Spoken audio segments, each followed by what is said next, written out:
Saudações alvinegras, eu sou Adalberto Lopes, esse é o Papo Fiel e hoje é dia de falar sobre o escudo mais lindo do planeta. Por que ele é tão diferente dos outros times? Qual a história por trás desse símbolo que faz uma camisa de R$10 virar 450 quando tá estampado? Bora trocar ideia!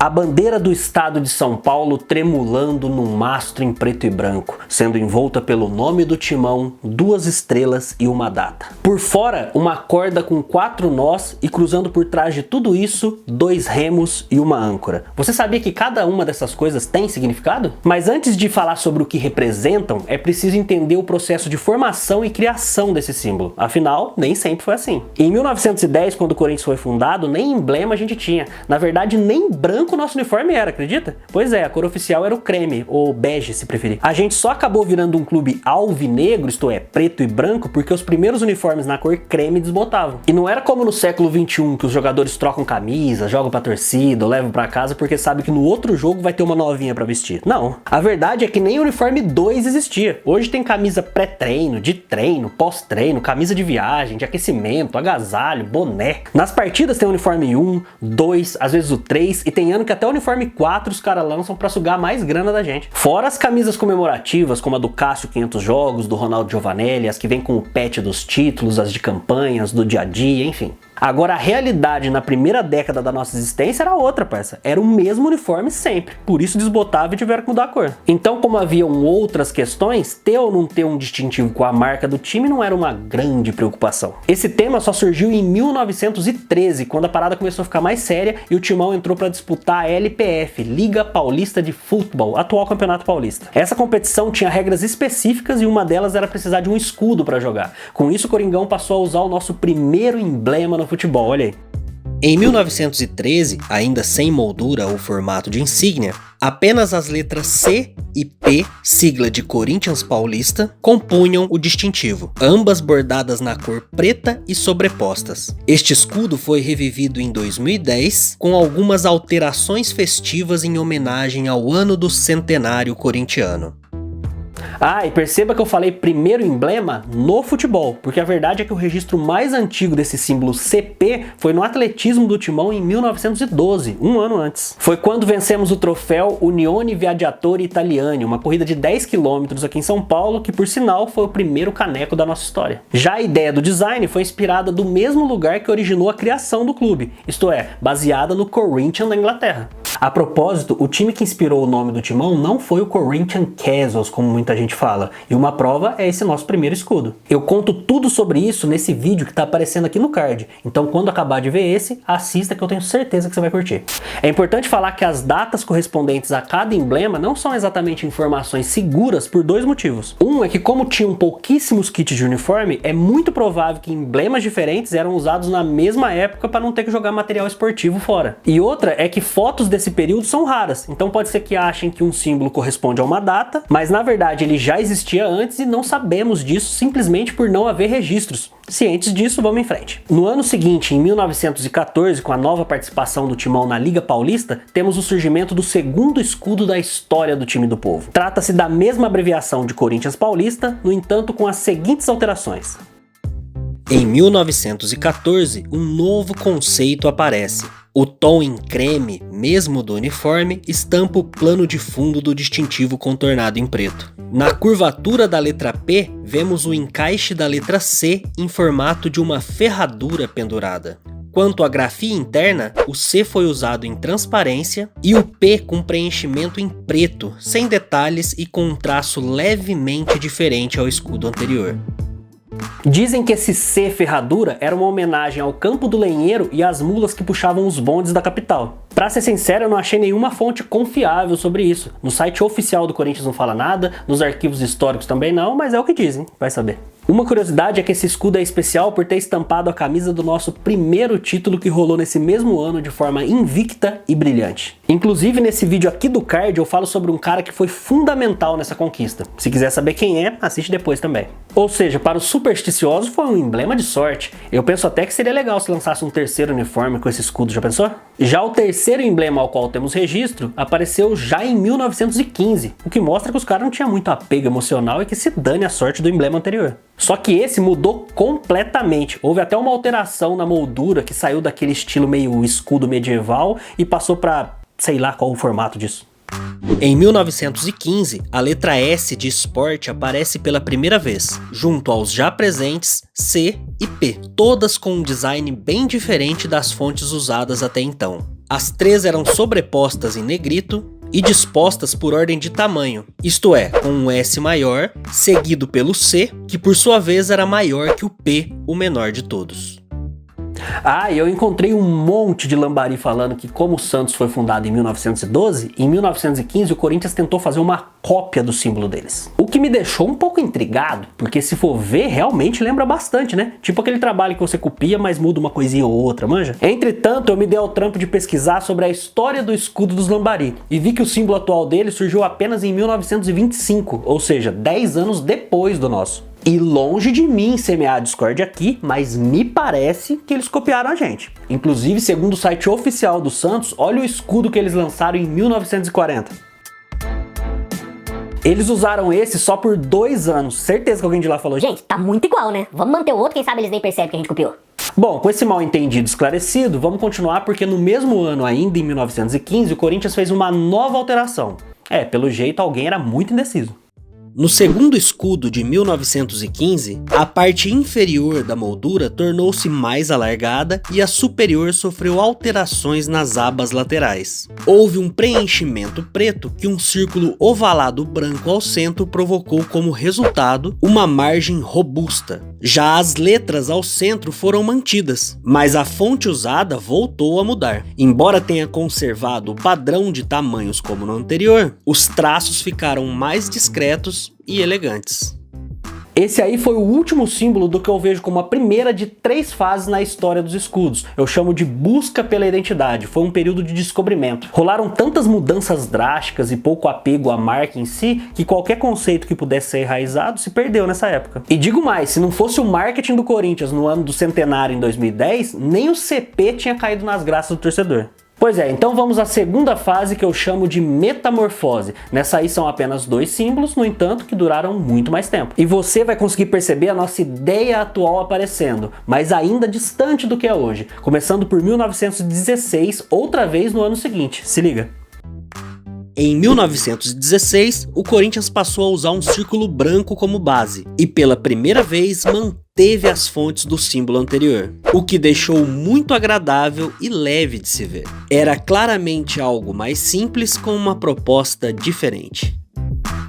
Pois é, às vezes o simples consegue representar mais do que o complexo, e a ideia de algo marcante já começava a aparecer. Por exemplo, foi a primeira vez que tivemos um distintivo redondo, formato que está presente até hoje, para a tristeza dos santistas que copiaram o símbolo errado. Este escudo foi o que durou mais tempo até então. Uma década? 20 anos? 30? Não, foram só 3 anos, mas para quem trocava de escudo como a Anitta troca de namorado, 3 anos é top. Só em 1919 foi lançado o primeiro aspecto familiar que nós temos, algo que a gente olha hoje e pense, olha o nosso Coringão ali. O ano de 1919 foi o momento onde a bandeira do estado de São Paulo apareceu pela primeira vez dentro de um círculo branco, envolvida por outro círculo em preenchimento preto, maior e contornado em branco. Neste emblema, uma nova letra C, correspondente à palavra clube, apareceu. Na faixa externa, líamos S.C. Corinthians Paulista e na base o número 1910 entre 2 traços, menção ao ano de fundação do time. Um detalhe é que a bandeira de São Paulo nesse símbolo ainda não era representada como realmente é, ou seja, com 13 listras. Isso só viria a acontecer muitos anos depois. De 1919 a 1939, esse design não sofreu nenhuma alteração. Foi o único emblema usado no futebol e por isso a semente da identificação da Fiel foi plantada ali. Para você ter uma ideia, no ano passado, o nosso terceiro uniforme, aquele marrom com a cruz azul, tinha esse escudo bordado em homenagem às nossas origens. Bom, a partir de agora chegamos aos escudos mais recentes do Corinthians, a terceira e última fase de um longo processo que eu chamo de alcançando a perfeição. Âncora, boia, corda, remo, Como e por que essas coisas aparecem no nosso símbolo sagrado? Afinal, nem o Jack Sparrow tem tanta coisa de navio assim. A real é que, embora o emblema anterior tenha durado 20 anos, a sede do Parque São Jorge teve uma versão diferente pintada por lá antes disso. Confere aí. Na década de 20, a sede do Corinthians no Parque São Jorge foi inaugurada. Com isso, em 1926, o pintor português Antônio Ferreira de Souza, conhecido como Scafanhaschi, adicionou ao emblema uma âncora e 2 remos cruzados por trás, além de uma boia na circunferência. Itens que tinham como objetivo homenagear justamente as glórias das regatas, que já eram uma potência náutica da época. Em 1940, a arte foi aperfeiçoada pelo pintor Francisco Rebolo Gonçalves, que, além de artista, tinha jogado pelo Timão nos anos 20. O Corinthians então oficializou o novo escudo como símbolo máximo do clube e passou a usá-lo também no futebol a partir daí. Chegamos praticamente ao brasão que conhecemos. A âncora é o símbolo da esperança, da firmeza, da solidez que um clube como o Corinthians deve prezar. Os remos somos nós, a torcida que tem um time, e se nós não remarmos juntos, o clube fica à deriva. E a boia é a segurança, o time que não submerge, e quando tentam nos afundar, assim como uma boia, voltamos rapidamente ao topo, o que já aconteceu algumas vezes. Os resultados rebaixam o Corinthians para a Série B.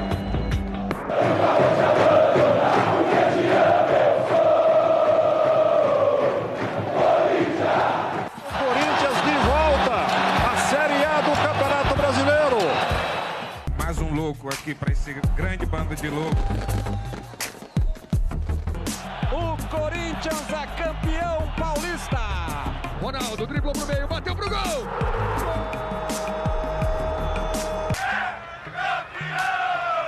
O Corinthians é pentacampeão brasileiro. A torcida do Corinthians comemora essa defesa como um gol. A arrancada do Diego.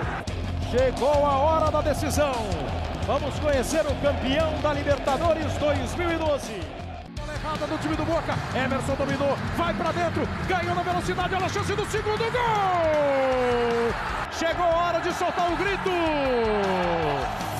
Campeão da Libertadores da América! Bateu pro gol, Cássio! Bola pra área! Cássio é o nome dele! A bola vem por baixo.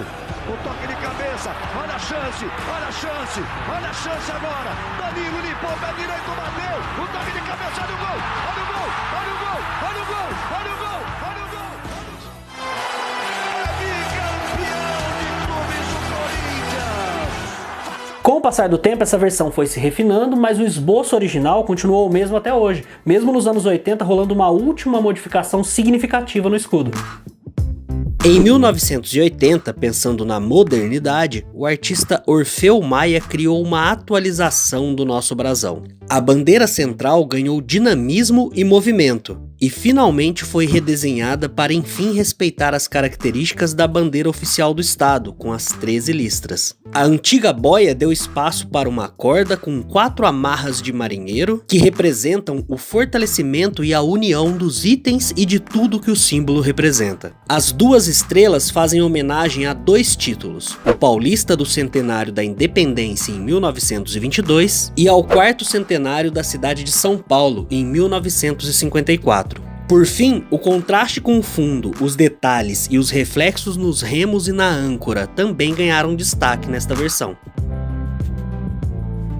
Depois disso, rolaram apenas pequenas variações, por exemplo, em 1990, quando foi adicionada uma estrela dourada em homenagem ao nosso primeiro título brasileiro. Depois, mais 2 estrelas passaram a existir no escudo com as conquistas do Bi em 98 e do Tri em 99. Em janeiro de 2000, uma grande estrela foi colocada em destaque devido à conquista do Mundial de Clubes da FIFA. O que me força a ser um pouco indelicado e dizer que o Palmeiras não tem. É sempre importante ressaltar essa informação.